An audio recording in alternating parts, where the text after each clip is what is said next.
Hello दोस्तों, नमस्कार। दिन भर की बड़ी खबर में सबसे पहले आपको बताएंगे, जहां पर दाऊद गैंग ने प्रधानमंत्री मोदी जी और सीएम योगी की हत्या करने के लिए बहुत बड़ी धमकी दी है। दोस्तों, पीएम मोदी सीएम योगी को जान से मारने की धमकी। कॉलर ने कहा इस हॉस्पिटल को बम से उड़ा दूंगा। साथ ही साथ आपको बताएंगे, लश्कर ए तैयबा आज से हमारे लिए भी आतंकी संगठन। जी हाँ, मुंबई हमलों की 15वीं बरसी से पहले इजराइल का बहुत बड़ा ऐलान। भारत का किया खुलकर समर्थन। भारत का मोस्ट वांटेड आतंकी संगठन लश्कर ए तैयबा को बता दिया है अपना भी मोस्ट वांटेड आतंकी। कहा हम भारत के आतंकियों को अपना आतंकी मानते हैं। जी हाँ दोस्तों, साथ ही साथ आपको बताएंगे, सिख फॉर जस्टिस और पन्नू पर अमेरिका में भारत वंशीय प्रवासियों ने अपनाया कड़ा रुख। नो फ्लाइट लिस्ट में शामिल करने की उठा डाली मांग। जी हाँ, और दूसरी तरफ आपको बड़ी खबर बताएंगे, राहुल गांधी का प्रधानमंत्री मोदी जी पर विवादित बयान। पनौती ने हरवा दिया वर्ल्ड कप, जिसके बाद बीजेपी ने किया जमकर पलटवार। एक से एक खबर बताएंगे, बने रहेगा वीडियो के अंत तक। लेकिन खबरों में आगे बढ़ने से पहले अगर आप भी अपने भारत देश का, भारतीय सेनाओं का, भारत के संप्रभुता अखंडता का दिल से समर्थन करते और मानते कि मोदी हर चीज मुमकिन है, तो इस वीडियो को भी कर दीजिए लाइक, चैनल को कर दीजिए सब्सक्राइब, बेल आइकन दबाइए, साथ ही कमेंट बॉक्स में लिख दीजिएगा जय हिंद। जी हाँ, तो चलते हैं पहली बड़ी खबर की तरफ, जहां प्रधानमंत्री नरेंद्र मोदी सीएम योगी को जान से मारने की बड़ी धमकी। दाऊद गैंग ने पीएम मोदी और सीएम योगी की हत्या करने के लिए कहा। बता दें, underworld don Dawood Ibrahim से जुड़े होने का दावा करने वाले एक शख्स को गिरफ्तार किया गया। इस शख्स ने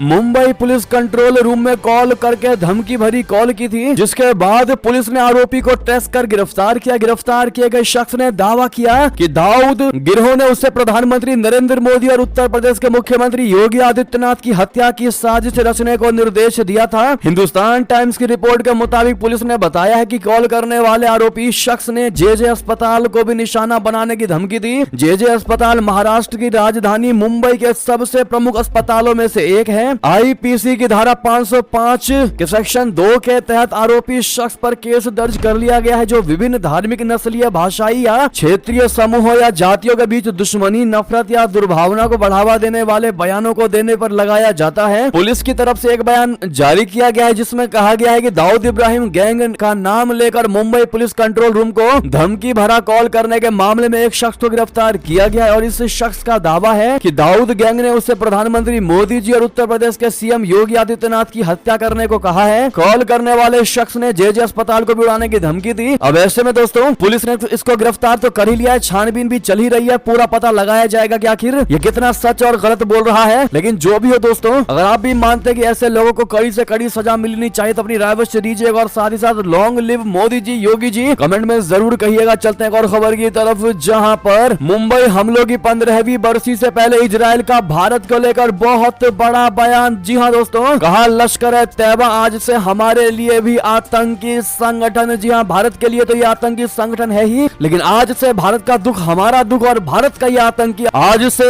हमारा भी दुश्मन। बता दें, इजराइल और हमास के बीच संघर्ष को शुरू हुए अब 1.5 महीने से ज्यादा समय बीत चुका है। इसमें हजारों लोगों की जानें जा चुकी हैं। इस बीच भारत ने इजराइल पर हुए हमले की कड़ी निंदा करते हुए इसे आतंकवाद तक करार दे दिया। अब इजराइल ने आतंक को लेकर भारत की दृढ़ता का समर्थन करते हुए पाकिस्तान के आतंकी संगठन लश्कर ए तैयबा को अपनी आतंकी संगठनों की सूची में शामिल कर लिया है। भारत में इजरायली दूतावास ने मंगलवार को यह जानकारी दी। इजरायली दूतावास की ओर से जारी बयान में कहा गया है कि 26/11 के मुंबई हमलों की 15वीं बरसी के मद्देनजर इजराइल ने लश्कर ए तैयबा को आतंकी संगठन घोषित करने का फैसला किया है। और इस बारे में भारत सरकार की तरफ से इजराइल से कोई अपील नहीं की गई। इस बावजूद देश की तरफ से यह खुद कदम उठाया गया है। इजरायली दूतावास ने कहा कि इसको लेकर सभी तरह के जरूरी दस्तावेजी कार्यवाही और सत्यापन पूरा कर लिया गया है। और इसी के साथ अब लश्कर ए तैयबा इजराइल की अवैध आतंकी संगठनों की सूची में शामिल हो गया है। जी हाँ दोस्तों, आपकी जानकारी के लिए आपको बता दें कि मुंबई में 26 नवंबर 2008 को लश्कर ए तैयबा के 10 आतंकवादियों ने मुंबई को बम विस्फोटों और गोलीबारी से दहला दिया था। इस आतंकी हमले में 166 लोग मारे गए थे और 300 से ज्यादा लोग घायल हुए थे। और ये हमला 29 नवंबर तक चला था।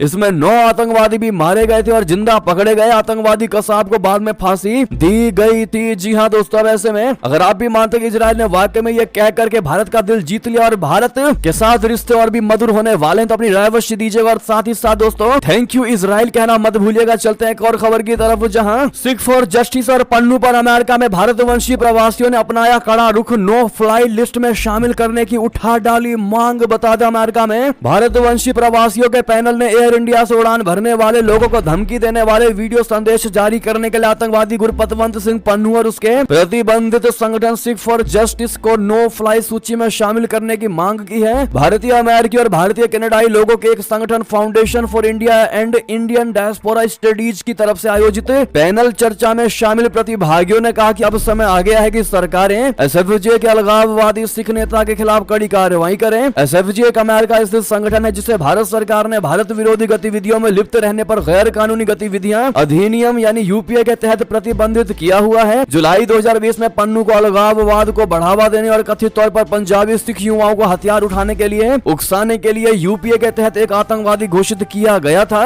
दोस्तों अगर खबर की बात करें जहां पर कनाडा में हिंदू मंदिर पर फिर हमले की बहुत बड़ी धमकी, कनाडाई सांसद ने खालिस्तानियों का वीडियो शेयर करके कर दी एक्शन की मांग। दरअसल भारत की बड़ी प्रतिक्रियाओं के बाद भी कनाडा में खालिस्तान समर्थकों का आतंक कम होने का नाम नहीं ले रहा है। खालिस्तानियों ने एक बार फिर वीडियो जारी कर हिंदू मंदिर पर हमले की धमकी दी है। खालिस्तानियों ने कहा है कि रविवार को लक्ष्मी नारायण मंदिर पर अटैक करेंगे और इस वीडियो को कनाडा के सांसद चंद्र आर्य ने शेयर किया है। उन्होंने खालिस्तानियों की धमकी पर कड़ी आपत्ति जताते हुए कनाडा की पुलिस से इसके खिलाफ एक्शन लेने की मांग की है। चंद्र आर्य ने सोशल मीडिया पर कहा है कि कुछ रिपोर्ट्स के मुताबिक पिछले सप्ताह खालिस्तान समर्थकों ने सरे बीसी में एक सिख गुरुद्वारे के बाहर सिख परिवार के साथ दुर्व्यवहार किया। अब ऐसा लगता है कि वही खालिस्तान ग्रुप सरे में हिंदू लक्ष्मी नारायण मंदिर में समस्या खड़ी करना चाहता है। ये सारी चीजें बोलने और अभिव्यक्ति की आजादी के नाम पर किया जा रहा है। जी हाँ दोस्तों, खालिस्तानियों को लेकर एक से एक बड़ी खबरें आ रही है, लेकिन एक चीज समझ में नहीं आ रहा दोस्तों कि जस्टिन ट्रूडो को ये दिखाई दे रहा है कि कनाडा में बैठे आतंकी गुरपतवंत सिंह पन्नू लगातार भारत को धमकी दे रहा है, एक से एक धमकी दे रहा है और धमकी भी ऐसा दे रहा है जिससे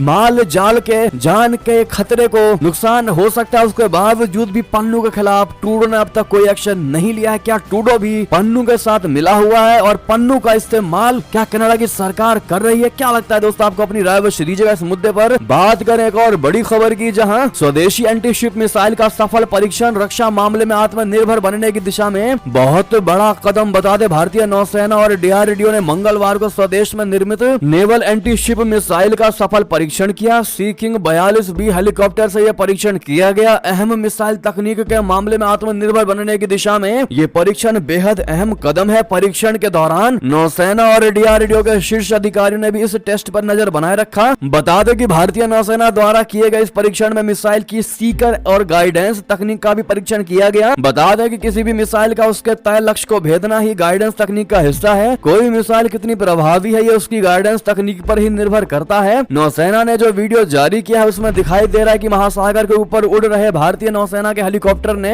एंटी शिप मिसाइल फायर किया है जिसने सफलतापूर्वक अपने लक्ष्य को भेद दिया। दोस्तों अगली खबर की बात करें, जहां भारतीय खुफिया एजेंसियों के हाथ लगा पाकिस्तान का सीक्रेट मैसेज। आखिर क्या कहा गया इसमें? दरअसल भारतीय खुफिया एजेंसियों को पाकिस्तान के विदेश मंत्रालय से सभी पाकिस्तानी मिशनों यानी विदेश में मौजूद दूतावासों और हाई कमीशन के लिए साइन किए गए एक मैसेज का पता लगा है। पाकिस्तानी विदेश मंत्रालय की तरफ से इसे अर्जेंट मैसेज के तौर पर अपने दूतावासों और हाई कमीशन को भेजा गया है। इस मैसेज में भारत को लेकर जानकारी नहीं है बल्कि बांग्लादेश को लेकर एक अहम सूचना दी गई है। दरअसल पाकिस्तानी विदेश मंत्रालय ने विदेशों में मौजूद सभी दूतावासों और हाई कमीशन से कहा है कि वे मंगलवार यानी 21 नवंबर को बांग्लादेश के आर्म्ड फोर्स डे में हिस्सा लेने नहीं जाएंगे। भारतीय खुफिया एजेंसियों के जरिए इंटरसेप्ट किए गए मैसेज को लेकर सबसे ज्यादा दिलचस्प बात यह है कि इस मैसेज को बांग्लादेश की राजधानी ढाका और नई दिल्ली स्थित पाकिस्तान हाई कमीशन को नहीं भेजा गया। इस मैसेज के इंटरसेप्ट किए जाने को बड़ी कामयाबी माना जा रहा है। जी हाँ, अगली खबर की बात करते हैं, डोमेस्टिक खबर, जहां पनौती ने हरवा दिया वर्ल्ड कप। जी हाँ, राहुल गांधी का प्रधानमंत्री मोदी पर विवादित बयान, जिसके बाद बीजेपी ने किया पलटवार। बता दें वर्ल्ड कप के फाइनल मैच में ऑस्ट्रेलिया के हाथों टीम इंडिया को करारी हार मिली थी। इस मैच को देखने के लिए प्रधानमंत्री नरेंद्र मोदी भी स्टेडियम में मौजूद थे। अब इसे ही मुद्दा बनाकर कांग्रेस सांसद राहुल गांधी ने पीएम नरेंद्र मोदी की तुलना पनौती से की। राहुल गांधी के इस बयान को लेकर भारतीय जनता पार्टी उन पर हमलावर हो गई है और उनसे अपने बयान के लिए माफी मांगने को कह रही है। इस संबंध में बीजेपी नेता रविशंकर प्रसाद ने कहा कि राहुल गांधी पीएम मोदी के लिए जिस तरह के शब्दों का प्रयोग कर रहे हैं वो अशोभनीय है। राहुल गांधी को मोदी जी से माफी मांगनी होगी, नहीं तो हम देश में इसको बड़ा मुद्दा बनाएंगे। राहुल गांधी ने मंगलवार यानी आज के दिन राजस्थान विधानसभा चुनाव के लिए जालौर में एक रैली को संबोधित करते हुए प्रधानमंत्री मोदी पर तीखा हमला बोला। उन्होंने कहा वो क्रिकेट मैच में चले जाएंगे, वो अलग बात ही कि मैच हरवा दे पनौती, पीएम मतलब पनौती मोदी। कांग्रेस सांसद ने आगे कहा अच्छा भला हमारे लड़के वहाँ वर्ल्ड कप जीत जाते लेकिन वहाँ पर पनौती हरवा दिया, लेकिन टीवी वाले ये नहीं कहेंगे ये, लेकिन जनता जानती है। बहरहाल दोस्तों जिसके बाद भाजपा ने जमकर पलटवार किया है। हाँ दोस्तों, राहुल गांधी के मुंह से पीएम मोदी को लेकर पनौती कहे जाने पर आप क्या जवाब देना चाहेंगे दोस्तों, कमेंट में लिखकर अवश्य बताइएगा। देखते हैं भारत की जनता क्या जवाब देती है। बहरहाल ये थी अभी की सारी बड़ी खबरें। आपको हमारी खबर कैसी लगी? आशा करता हूँ बहुत अच्छी लगी होगी। अगर थोड़ी भी अच्छी लगी तो इस वीडियो को दोस्तों में, भाइयों में, साथियों में, रिश्तेदारों में शेयर अवश्य कर दीजिएगा। और अभी कर दीजिए इस वीडियो को लाइक, चैनल कर दीजिए सब्सक्राइब, बेल आइकन दबाइए, साथ ही कमेंट बॉक्स में लिख दीजिएगा जय हिंद जय भारत। और यहाँ तक बने रहने के लिए आप सभी का बहुत